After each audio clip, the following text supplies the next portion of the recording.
Thank you for joining me, everyone. I want to talk a little bit about the difference between capitalism and communism as I see it.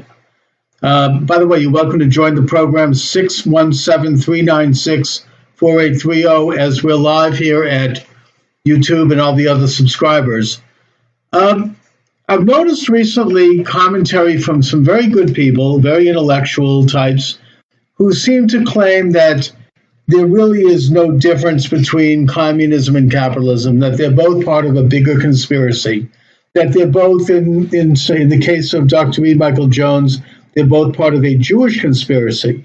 They're Judaizing influences on society, and that the alternative that he holds up, let me just fix this. Yeah, that's better. The alternative that he holds up is the Catholic Church, which is neither capitalist nor communist, and which is the new Israel, the new Jerusalem. And I want to comment on that because I disagree with that vigorously. Not about the part about the Catholic Church. That's fine. That's up to Catholics to worry about. But the part about the fact that the claim that communism and capitalism are the same, I would argue that the exact opposite is true, and yet capitalism has been corrupted. And let me say what I mean. First of all, capitalism is the condition by which human beings and human societies exist and function naturally. In other words, capitalism is not an ideology. It is not a theology.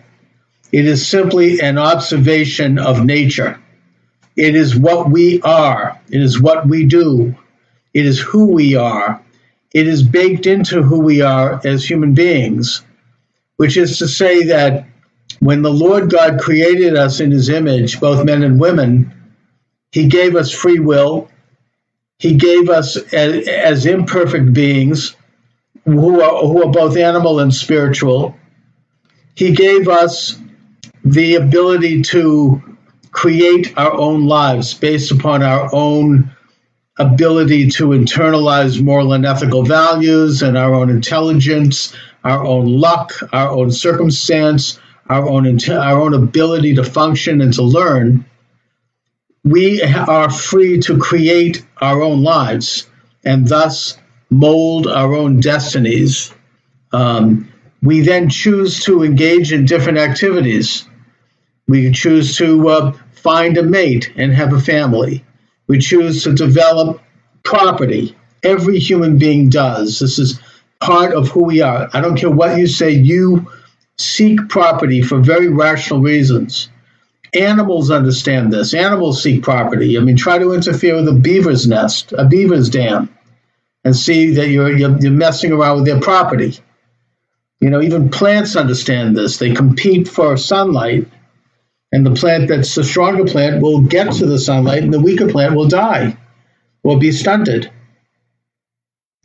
So the idea of developing property and developing a system by which we can compete for resources is natural. It's normal. It's not an ideology. This is what we do. This is part of existence. The ability to accumulate capital is normal. And we use an abstract means to do that, which is money. Every society has to have money. Even the most primitive societies have money. Money is an abstract means by which we can exchange that which we create, goods and services, so we can survive. You know, you can't go to a grocery store and offer them, if you're a farmer, offer them, a piece of fruit in exchange for other groceries. We do barter, but ultimately you need to have money, an abstract value that is agreed upon by all parties as having a set value that can be traded. And the money has to have objective, accepted values, which then brings us to the fact that we need governments. The founding fathers of the United States, they recognized that government is force, and the government is in and of itself dangerous to freedom and evil, but it's a necessity. It's what you need to stamp the money. You needed to enforce the laws that allow us to own property and to create and to trade goods and services. and to do so in an orderly way so that if you have individuals or groups who violate those rights, then you have government to adjudicate those violations and come to some sort of an equitable term.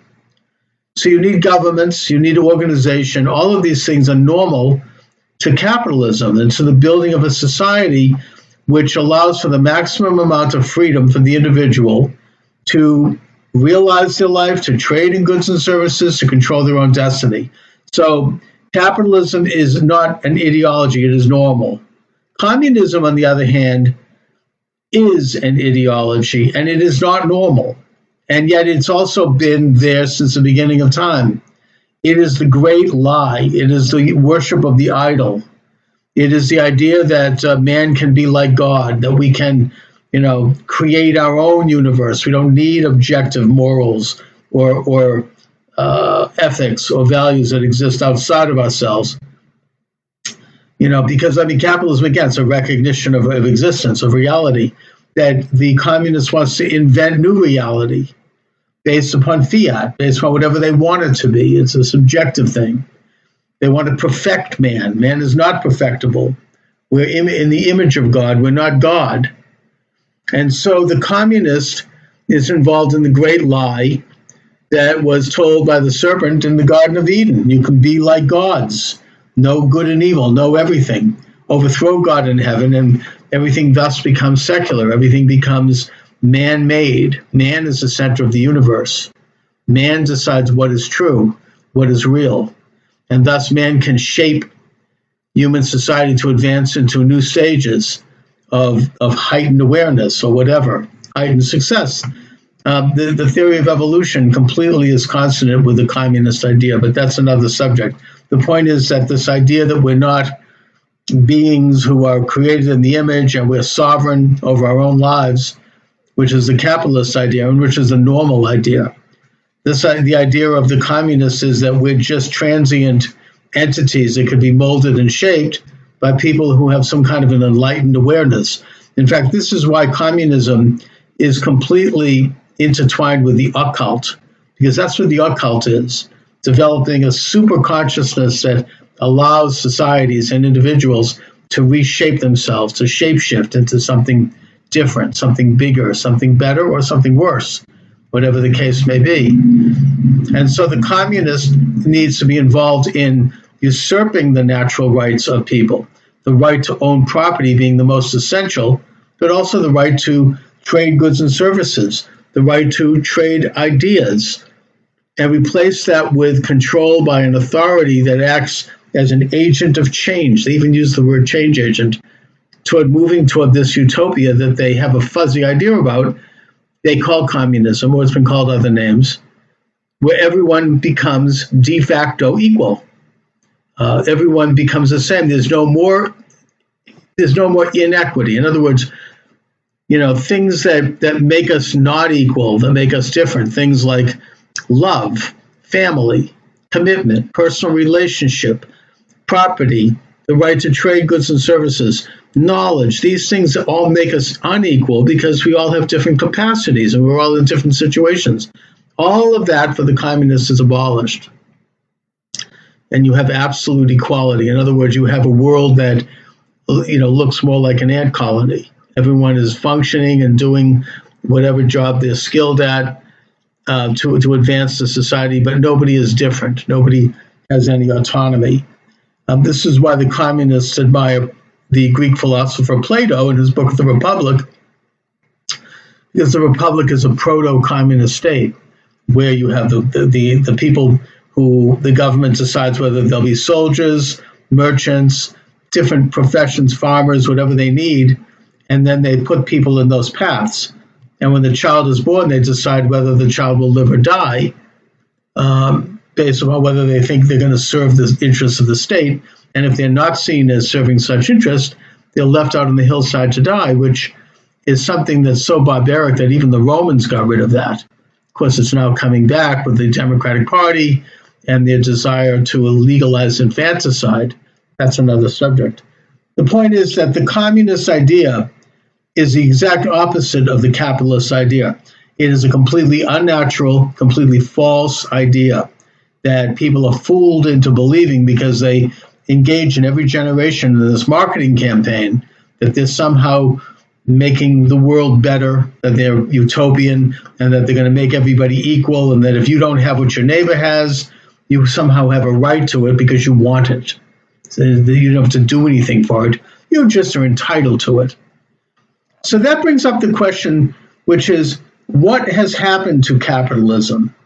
Why is capitalism criticized in this way? Why is it, negative? What is negative about it? Well, capitalism is, the victim of its own nature. Because we are imperfect beings, we do imperfect things.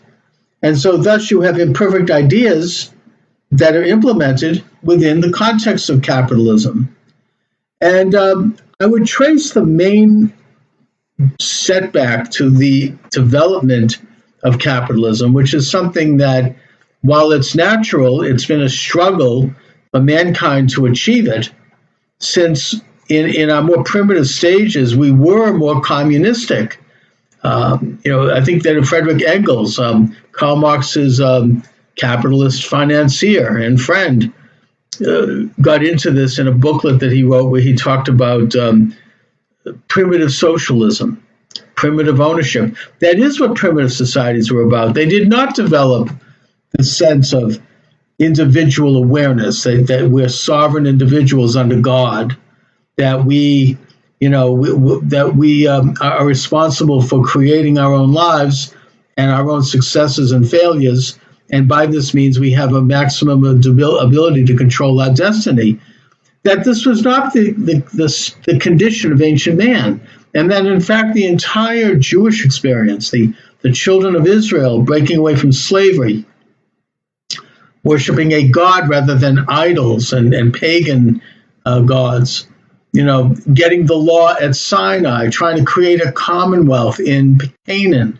These are all represented a striving forth and the development of the sovereignty of the individual, under God, and a rejection of these man-made communistic systems where everyone would be collectivized and controlled by this so-called enlightened elites, who were the movers behind the idol throne. And so what happened in the course of the development was ideas that were introduced by Adam Smith and some others, who was generally revered as one of the fathers of modern capitalism, and in many ways he was. But he introduced certain tendencies that I think corrupted our understanding of capitalism. And that is that he removed the moral and ethical context by which capitalism really can only thrive in the sense of actually improving the lives of citizens and advancing human civilization. He removed those things by removing capitalism from religion. He removed those things by removing capitalism from even secular understanding of local community control and environmental awareness. And, the fact that you own a piece of property doesn't mean that you're a feudal king. You have to work with other people who also own property. So your right to own a property doesn't mean you can build a garbage dump in your backyard, because that's going to affect your neighbor's property. And the community has a certain say generally in what sort of properties ought to exist in their boundaries, and you have a say in challenging those things through local elected government. That's in a sense the capitalist ideal, that you have maximum freedom, but it's not anarchy. It is freedom within the context of, number one, moral and ethical laws, and in the West we derive them from the Judeo-Christian code. And secondly, the idea that local government and, based on moral and ethical precepts and law, exists in such a way that it regulates and adjudicates conflict that inevitably exists and emerges as a result of competition. Well, Adam Smith stripped those things away in his idea of the hidden hand of the market, and he created this idea that economics was somehow to be separated from these other factors, that it was to be seen as a separate science, if you will. When in fact economics, the word economics comes from economia, which is the Greek word for home. That's what economics is. It's taking a look at the welfare of the home, and that's not just their financial welfare and their budget, but it's also looking at their morals and their ethics and their production and their desires and their tastes and their interests and all of the factors that make up the life of the home, of the family. Well, Smith kind of removed all of those other aspects from economics, and he boiled it down to strictly a matter of money and finance.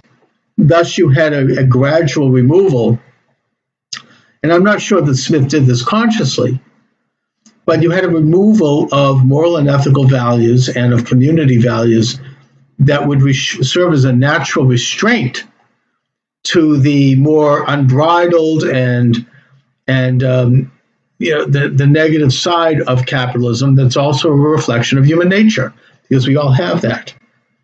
And so you started down the road toward this false idea of unbridled capitalism. And this is why Karl Marx embraced Adam Smith, because he could see in Smith a tool for the advancement of communism.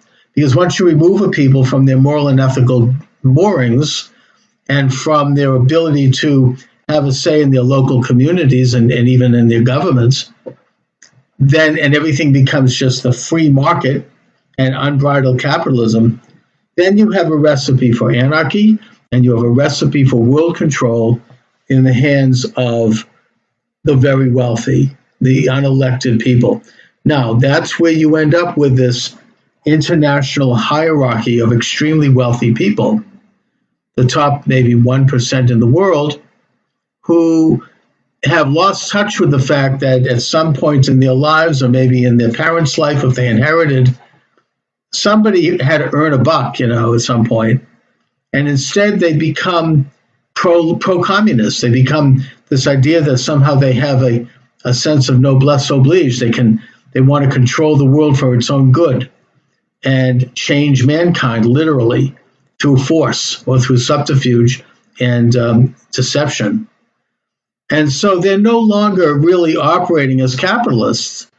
I mean, they are in that they're doing whatever they want to do. They've realized their own lives. But what they're advocating runs contrary to capitalism in its truest form, which is as a natural and normal means of living that is restrained by the moral and ethical precepts of the Torah and by the local regional governments which we set up to ensure that that conflicts and competition are kept adjudicated in a fair way. So thus you have this ingathering of wealth in the hands of a very few on an international level, and that these very same people are the creators of, the backers of, and that they populate the far left and the communist enterprise. So that's why I think there's a confusion between the difference between communism and capitalism, which is quite real, and the fact that capitalists have populated the capitalist idea and have used it to move the world more toward communism with them in charge. It's creating a confusion. And I think that I feel incumbent, and I hope others do as well, to try to identify the difference between communism and capitalism, to not only call out the communists as people who are trying to usurp our individual freedom and who are on the wrong side of reality, but to especially call out the so-called capitalists who are their enablers, backers, enforcers, and who benefit from them in a way that is contrary to the capitalist ideal of individuals competing in an open market. Anyway, so that's what I see as the difference between communism and capitalism, which I think is quite stark. And I want to thank you for joining me, Charles Moscowitz. Please subscribe to my YouTube channel. Have a great afternoon.